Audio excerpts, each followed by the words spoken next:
Hey guys, and welcome to the Gamer Beans. In this video I'm going to be showing you off the single target DPS of Warlock, how to do it. If you want to check out how to do dual target or cleaving or AoE, and then that will be in a different video sooner or later. So let's start off with the specs. So currently the top DPS spec for Warlock is 6 Harbinger and 9 Necro. These stats were taken from me on the PTS, which means the crit is a bit higher, seeing as I had a 6% more extra crit from Earth and Barrage buff and the one from the other one. But at the moment, from going Necro and Harb, you gain 12 spell power, you gain Blazing Light and 20% more damage with all the added points in the trees. And that's pretty much it. So let's go for the next one. So next, if anything ever happened to Harbinger, meaning that if the Blazing Light was ever removed in the tree or anything, then the next best soul for spec for us to go in will be 13 Necro and 2 Chloromancer. Currently this is probably the best one of this, but if by any chance that we have so much high spell power and intelligence and whatever, then it's probably better to take 1 point out of Death Influence, which is the 2% death damage, and put it into Natural Awareness, so we get 15% instead of 10%. But from this, currently we lose 7% spell power, we gain 10% intel though, which kind of equals it out-ish, and you probably get about 100 spell power more or over with the current gear that I had at the moment. You lose Blazing Light, but you gain Withering Vein, and Withering Vein does more damage than Blazing Light. You lose 2% damage on all death, and you gain from damage on all because of the points, the passive points in the trees, and you gain 2% more damage from the death abilities. So this is the spec you'll go for if by any chance Necro and Harb was nerfed in any way. So these are all the 3 macros that I personally use myself. The one with PvP that in the title, which is the AoE Devouring Shadows, you can either use it as cast Devouring Shadows or GTAAE. One means GTAE means you will just cast on target, and the Devouring Shadows means that you can just place it on the ground yourself. And that's pretty much it for my macros. They'll be in the description below. You can go for loads more ones, but I don't really need to go into that. So let's go on to the next thing then. So guys, on the screen now there is a visual graphic of how you play Warlock in a 1-minute rotation.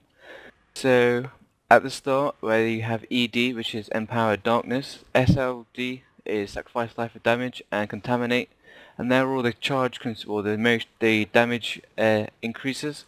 So first of all, the rotation starts at ED, and each segment is a 15-second rotation.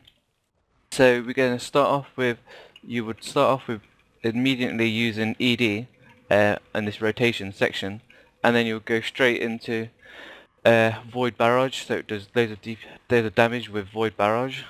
After that, when your dot of Necrosis is around about 1 second or 0 seconds left, you then refresh it with Persist, and it will still be affected by Empowered Darkness. Once you have that, you're going to go straight into using Sacrifice Life for damage, so you have more damage. It doesn't really matter if you use it doesn't matter if you're not using Contaminate for the extra dots when you refresh it with Void Barrage later. You actually gain more damage from using Void Barrage with Sacrifice Life for damage, so that's what that's there for.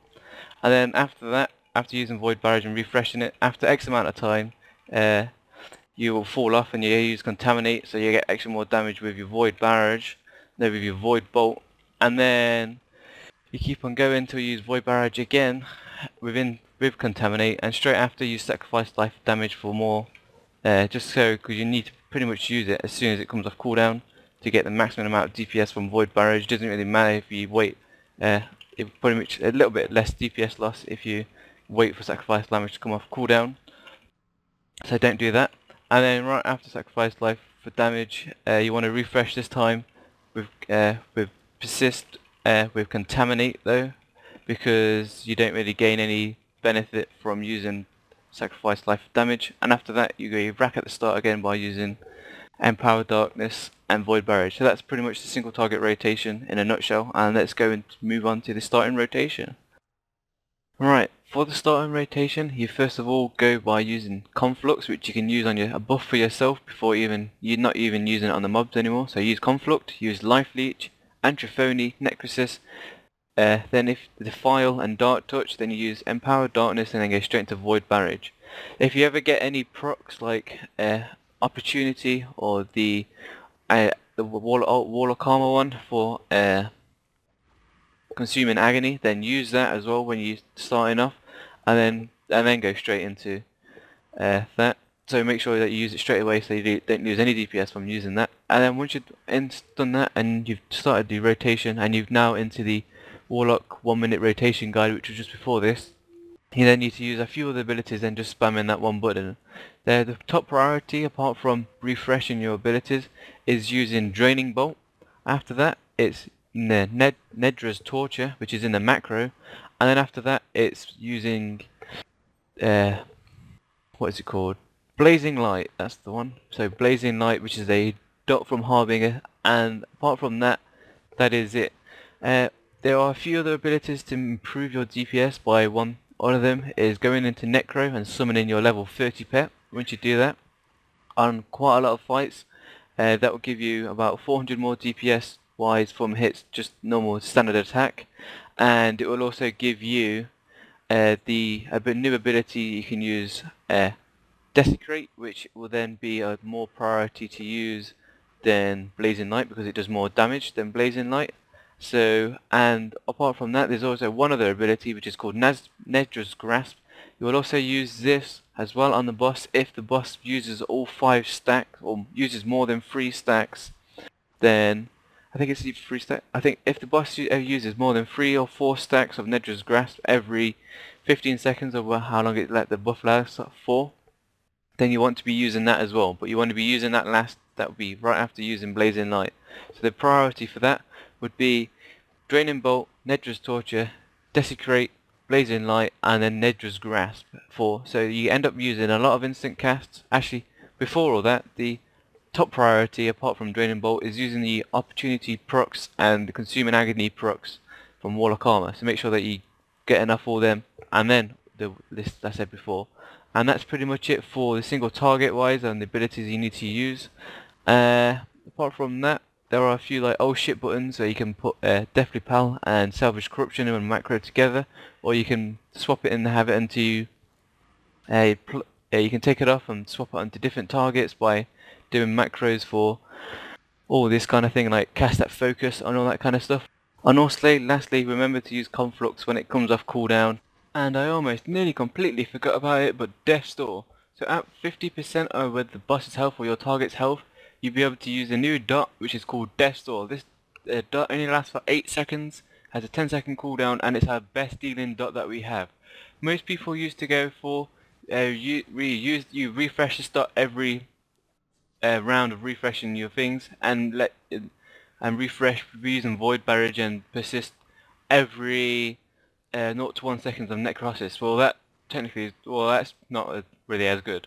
So the best way to do it is actually refreshing it once 3 times every minute in your normal rotation. So in your normal rotation, the longest part in your gap is between Void Barrage and Persist. So when necrosis is at 7 to 8 seconds after a Void Barrage, that's when you personally put on yourself Death's Door. So then when that one comes down, you refresh it again with Persist, and it'll come back round to Void Barrage, which is very close, very tight on refreshing with Persist and Void Barrage, but you can get a Void Barrage in just before Death's Door falls off, and then you do the same again at 7 to 8 seconds. You refresh it then with Persist, or refresh it manually then with Persist, and then you refresh it with Void Barrage, and then again. This means still keeping your maximum amount of damage you can get with Void Barrage, and it means you're not putting on Death's Door as often, and it's keeping up for longer. So that's still how you use Death's Door when the boss is at 50%. Apart from that, that is a single target rotation for Warlock, and thanks for watching guys, and see you later.